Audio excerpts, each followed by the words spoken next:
दिव्या ने मुझे कैसे बचाया? और ये बेहोश कैसे हुई? मुझे कुछ याद क्यों नहीं आ रहा है? और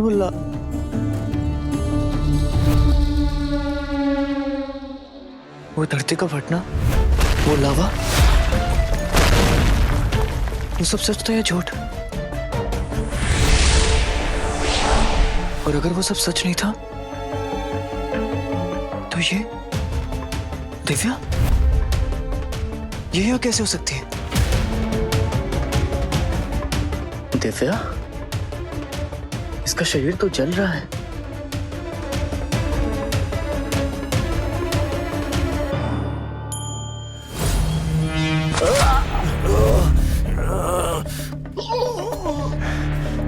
कब तक आप इन कीलों के बीच में लेटे रहेंगे? मेरी वजह से आज तक आप जिंदा है।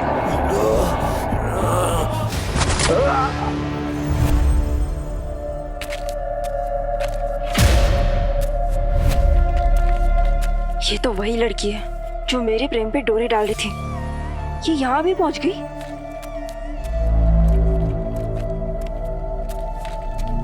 प्रेम, ये लड़की यहाँ पे क्या हुआ इसे?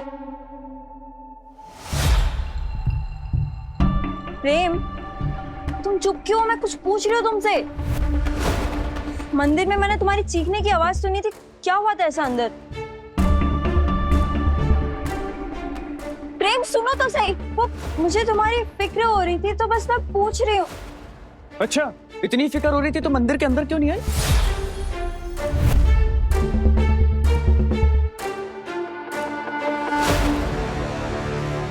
और तुम्हारे तो पैर में मोच आई थी। वो उस समय मुझे ऐसा लगा था, फिर मैंने थोड़ा सा आराम किया, कुछ ठीक लग रहा है। अच्छा, ठीक लग रहा है? हाँ हाँ। फिर भी तुमने जरूरी नहीं समझा मंदिर के अंदर आना? कैसी बात कर रहे हो प्रेम? मैं बस मंदिर के अंदर आने ही वाली थी, फिर देखा उतने में तुम बाहर। मैं तुमसे सफाई नहीं मांग रहा हूँ, पर अभी ना मेरे लिए उसका होश में आना ज्यादा जरूरी है। हाँ, सच में प्रेम, एक नौकरानी के पीछे तुम टाइम वेस्ट कर रहे हो। कोई बेहोश नहीं हुई है ये। आंखें खोलो। बस अमीर लड़कों को फंसाने का नाटक है।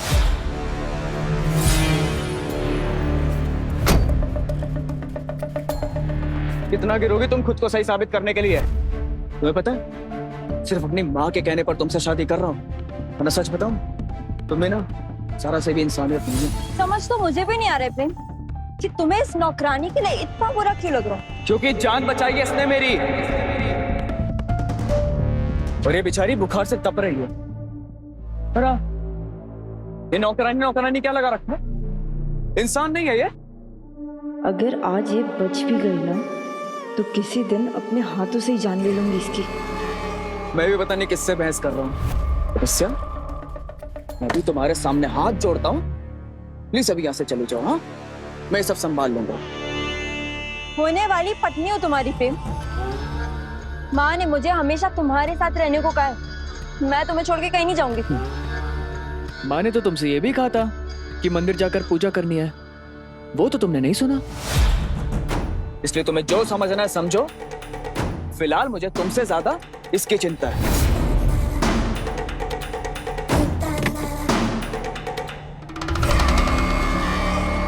ये तो दिव्या के मुंह में पूरी तरह से बन चुका है।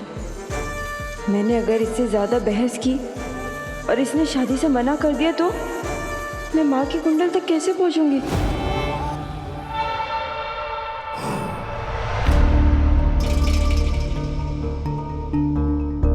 तपस्या, ज्यादा सोचो मत तुम, तो प्लीज घर चले जाओ, बाहर से ऑटो मिल जाएगा तुम्हें। अभी तुम चाहे किसी की भी चिंता कर लो प्रेम, पर शादी तो तुम्हारी मुझसे ही होगी, क्योंकि धीरे धीरे मैं भी तुम्हें पसंद करने लगी। और जो तपस्या को पसंद आ जाता है उसे तपस्या पाकर ही रहती है।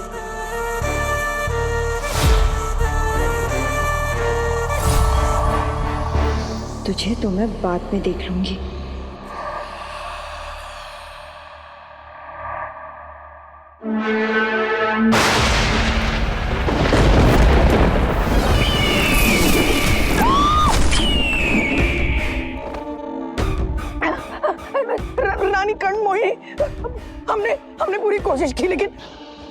उन्हें आपके कुंडल के बारे में कुछ नहीं पता।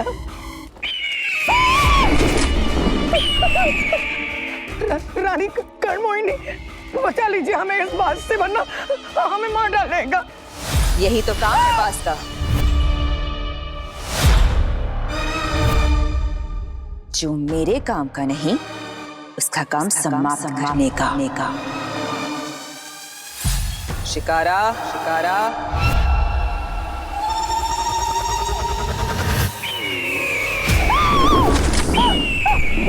रानी कर्णमोहिनी, आप बात से बचा लीजिए। अगर तू जीवित रहना चाहती है तो तुझे सिद्ध करना होगा कि तू कर्ण मोहिनी के काम की है। बाबूजी ने सिर्फ इतना ही कहा कि वो दीवार बन के खड़ी है कुंडल के सामने। प्रेम की रक्षिणी, उसकी जीवन संगिनी। प्रेम की जीवन संगिनी, तपस्या, तपस्या। उन्होंने किसी का नाम नहीं लिया, लेकिन इतना जरूर कहा कि वो अब प्रेम के जिंदगी में आ चुकी है।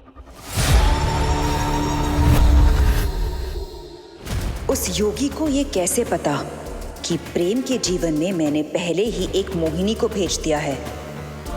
जो भी हो, पर उसे ये बिल्कुल भी ज्ञात नहीं होगा कि वो मोहिनी पूरी तरह से मेरे वश में है।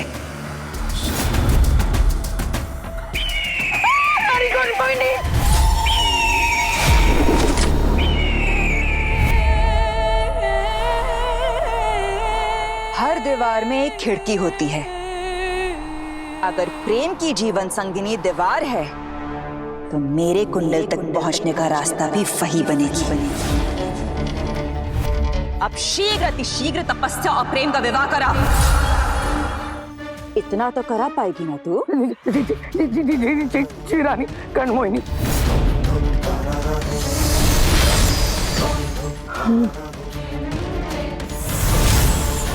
भले ही वो पंडित अपने दिव्य शक्ति से भविष्य में झांक सकता है, पर अब भविष्य पूरी तरह से मेरी मुट्ठी में है, क्योंकि प्रेम की जीवन संगिनी, उसकी रक्षिणी, तपस्या मेरे हाथों की कठपुतली है। अब बस एक बार तपस्या मेरे कुंडल तक पहुंच जाए, मुझे मेरी शक्तियां वापस मिल जाए, वो पूर्ण रूप से स्वर्ण मोहिनी बन जाए, फिर उसका बलिदान देकर मैं बनूंगी सर्वशक्तिमान और इस पूरे संसार में सिर्फ और सिर्फ मेरा राज होगा।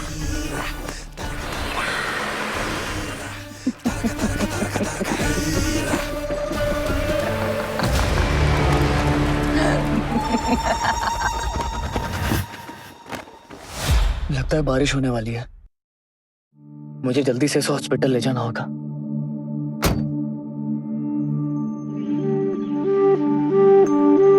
जी हाँ दिव्या बोलो।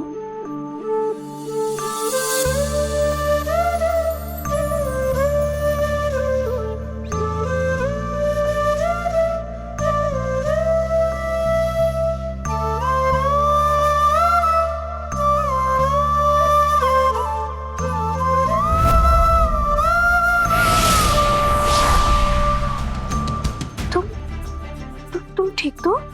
दिव्या मैं पूरी तरह ठीक हूँ, वो भी तुम्हारी वजह से। हमारी वजह से? पर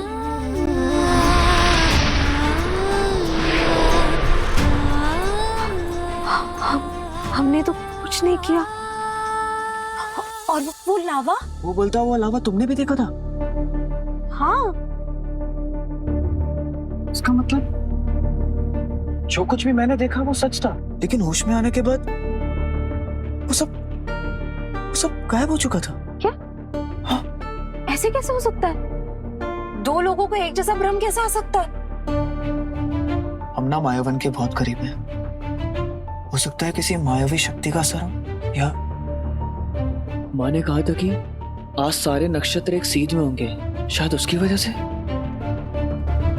चंद्रमा के प्रभाव से समुद्र में लहरें उठते हैं ये तो सुना है, लेकिन ग्रह नक्षत्रों की वजह से इंसानों को भ्रम होना ये कैसे? ये बात जो भी हो, बट ये सच है कि तुमने आज मेरी जान बचाई और महाकाल की कृपा से तुम भी बिल्कुल ठीक हो।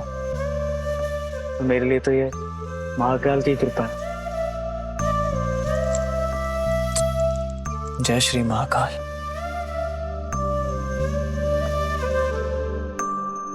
क्या हुआ? तुम अभी भी इतनी टेंशन में क्यों? नहीं वो मैं समझ गया, मिस देवा तो फ्री में कुछ करती नहीं है। कोई बात नहीं, मैं तुम्हारे इस एहसान की भी कीमत चुका दूंगा। तुम पैसे वाले लोग हर चीज का मोल सिर्फ पैसों से ही गिनते हो ना, किसी को नीचा दिखाने का मौका ही नहीं छोड़ते। दिव्या, दिव्या, दिव्या, दिव्या, दिव्या, मेरा वो मतलब नहीं था। नहीं प्रेम, एक बात तो तुम अच्छे से जान लो कि अगर तुम्हारी जगह कोई भी होता ना तो हम उसकी जान ऐसे ही बचाते, क्योंकि हमारे लिए एक ही रिश्ता सबसे बड़ा है और वो है इंसानियत का। अच्छा, तो मेरी जगह कोई और भी होता तो तुम उसको ऐसे ही जान पर खेलकर बचा लेती। हाँ बिल्कुल। ठीक है, तुम्हें भी पता होना चाहिए कि प्रेम ना किसी का एहसान नहीं रखता और आज भी नहीं रखेगा। लेकिन अभी मैं तुम्हारा एहसान चुकाऊं कैसे? अरे यार,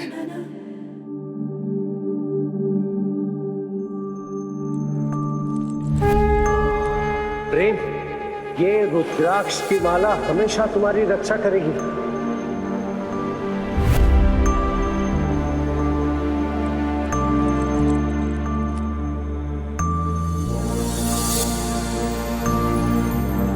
ये रुद्राक्ष की माला मेरे दादाजी की निशानी है। पता है, इसमें महाकाल की विशेष कृपा बसती है और मुझे मालूम है कि तुम महाकाल के प्रसाद को कभी मना नहीं करोगे।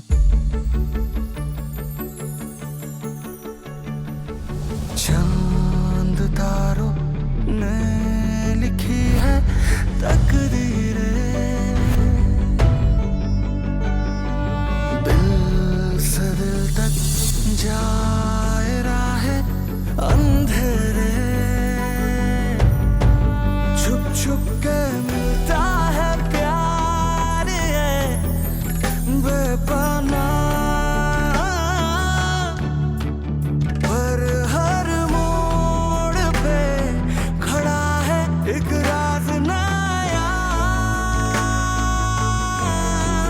प्यार और रहस्य की एक अधूरी कहानी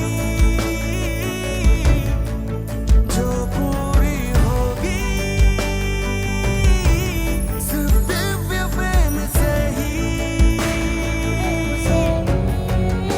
दिव्य प्रेम, दिव्य प्रेम, इश्क भी है तूफान भी है, ये है दिव्य प्रेम। दिव्य प्रेम, दिव्य प्रेम, लिखा है जो सितारों में वही है दिव्य प्रेम।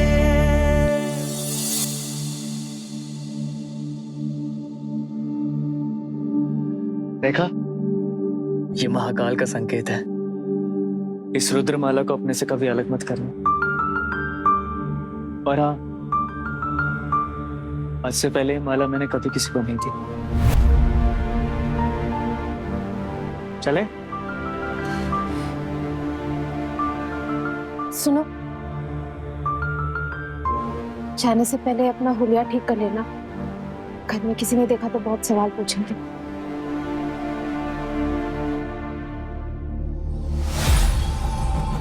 प्रेम ने तो बड़ी आसानी से कह दिया कि तुम घर चली जाओ। अब घर में सब पूछेंगे कि प्रेम कहाँ है, तो क्या कहूंगी मैं?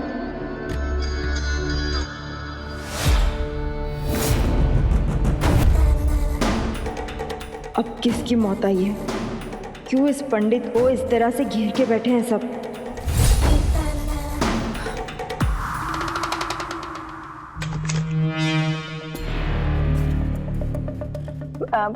अरे तपस्या, प्रेम कहाँ रह गया? वो ताई जी, प्रेम को कुछ काम आ गया था तो वो वहीं पे रुक गए, जल्दी आ जाएंगे। कोई बात नहीं, आओ इधर हमारे पास बैठो। ठीक। आज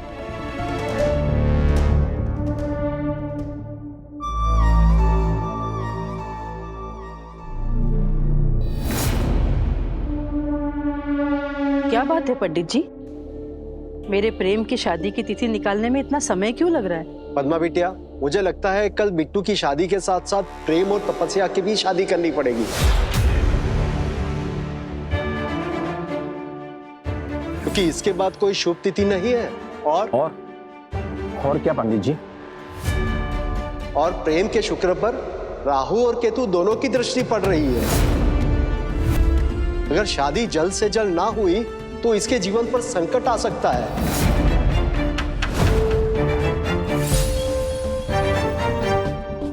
तब तो इसका मतलब ये हुआ तपस्या और प्रेम की शादी कल ही करनी होगी। जी हाँ।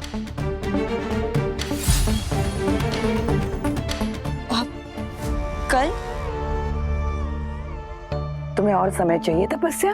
जी नहीं नहीं, मेरा मतलब था कि आप लोग जो फैसला लेंगे मुझे मंजूर होगा। अच्छा, ये जितनी जल्दी शादी हो जाए उतनी ही जल्दी पीछा छूटेगा उस नौकरानी दिव्या से। मैं भी यही चाहती हूँ कि प्रेम और तपस्या की शादी जल्द से जल्द हो जाए, लेकिन प्रेम ने थोड़ा समय मांगा है। पता नहीं वो इस शादी के लिए अभी तैयार भी है या नहीं। आजकल के लड़के बुढ़ापे तक शादी करने को तैयार नहीं होते। पता नहीं क्यों इतने ज्यादा कंफ्यूज रहते हैं। इसलिए भी ज्यादा जरूरी है कि प्रेम की शादी कल ही हो। वैसे भी शादी के बाद प्रेम के सारे संकट अपने आप दूर हो जाएंगे। शादी के बाद उसका भाग्य बदलना शुरू हो जाएगा। ठीक है पंडित जी, फिर आप तैयारी शुरू कर दीजिए। कल ही होगी प्रेम और तपस्या की शादी।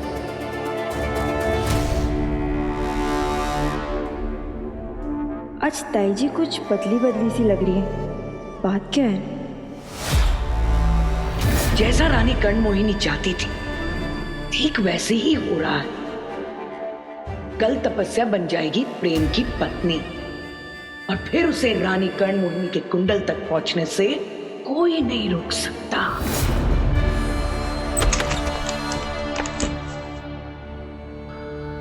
प्रेम, अब तुम्हें मुझसे दूर भागने का कोई बहाना नहीं मिलेगा, क्योंकि किस्मत तुम्हें मेरे और करीब ले आई है।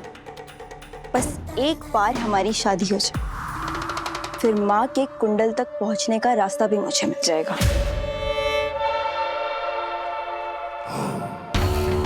पर माँ, कहीं वो मेरी शादी की बात सुन के नाराज ना हो जाए। नाराज नहीं होंगी तुम्हारी माँ।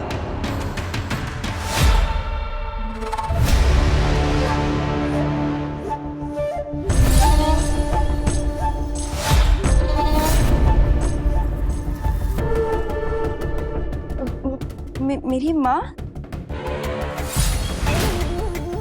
मेरी माँ तो इस दुनिया में ही नहीं है ताई जी। ये आप क्या कह रही हैं? तुम्हें हमसे झूठ बोलने की कोई जरूरत नहीं है, क्योंकि हम तुम्हारी सच्चाई जान चुके हैं। कैसी कैसी सच्चाई ताई जी? यही कि तुम रानी कर्ण मोहिनी की बेटी हो।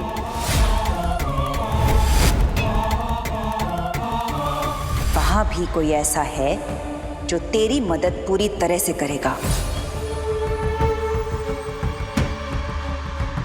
अच्छा, तो आप वही है जिनके बारे में माँ ने मुझे बताया था। लेकिन आपको कैसे पता कि मेरी माँ नाराज नहीं होंगी इस शादी से? क्योंकि हम अभी रानी कर्ण मोहिनी से मिलकर आ रहे हैं। अगर प्रेम की जीवन संगिनी दीवार है तो मेरे कुंडल तक पहुंचने का रास्ता भी वही बनेगी। अब शीघ्र अतिशीघ्र तपस्या और प्रेम का विवाह करा।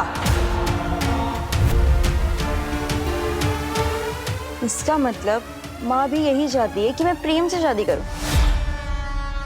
इसे कहते हैं स्वर्ण मोहिनी की किस्मत। मैं जो भी चाहती हूँ वो सब कुछ खुद मेरी ओर चल कर आ रहा है। क्या सोच रही है बेटी? मुझे तो बस इस बात की चिंता है ताई जी कि प्रेम इस शादी के लिए मानेगा या नहीं, क्योंकि मुझे नहीं लगता कि वो मुझसे शादी करना चाहता। वो चाहे ना चाहे, शादी तो उसे करनी ही होगी, क्योंकि ये रानी कर्ण मोहिनी का आदेश है। ये सब तुम हम पर छोड़ दो, तुम सिर्फ शादी की तैयारी करो।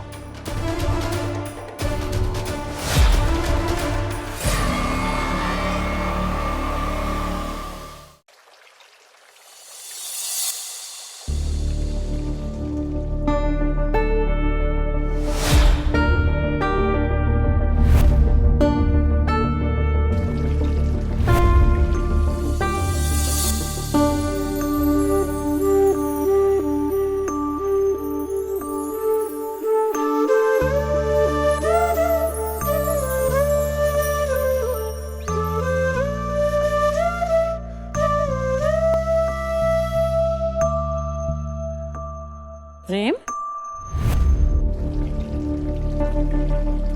तू तो तपस्या के साथ मंदिर गया था ना, फिर इस लड़की के साथ? ये भी वही थी मंदिर में। हाँ, मैंने ही इसे मंदिर भेजा था वो मोहिनी फूल लाने के लिए। कहाँ है मोहिनी फूल? वो मैम, वो अच्छा, वही था मोहिनी फूल जो तुम्हारे हाथ में था। माँ, वो हुआ क्या कि ये ना वही फूल लेकर आ रही थी, पर पता नहीं उसको रास्ते में क्या हुआ, माँ ये बेहोश हो गई। हाँ, ये तो कहो माँ, मैं पीछे से आ रहा था तो मैंने इसको देखा और मैं इसे ले आया। हाँ, पर मोहिनी फूल वो कहाँ रह गया?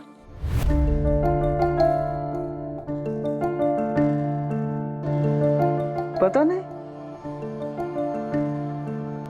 कहाँ? तब पता नहीं था ना माँ कि वो इतना स्पेशल फूल है, वहीं कहीं रास्ते में गिर गया होगा। तू तपस्या के साथ वापस आने वाला था ना, और तपस्या घर पे आ गई, कह रही थी कि तूने उसे बोला कुछ काम है। क्या काम है तुझे? सवाल? हाँ, इतने सवाल करता है ना माँ छोटू कि उसी को जवाब देने गया था, तो मैंने सोचा अभी छोटू से मिलने जा रहा हूँ तो तपस्या को थोड़ी लेकर जाऊंगा, इसलिए उसे मैंने भेज दिया। अब तुम अंदर जाओ।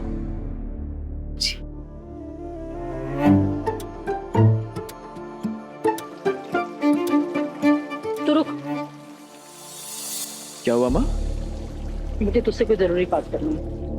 हम सब ने मिलकर ये तय किया है कि कल बिट्टू की शादी के साथ साथ उसी मंडप में तेरी और तपस्या की भी शादी होगी।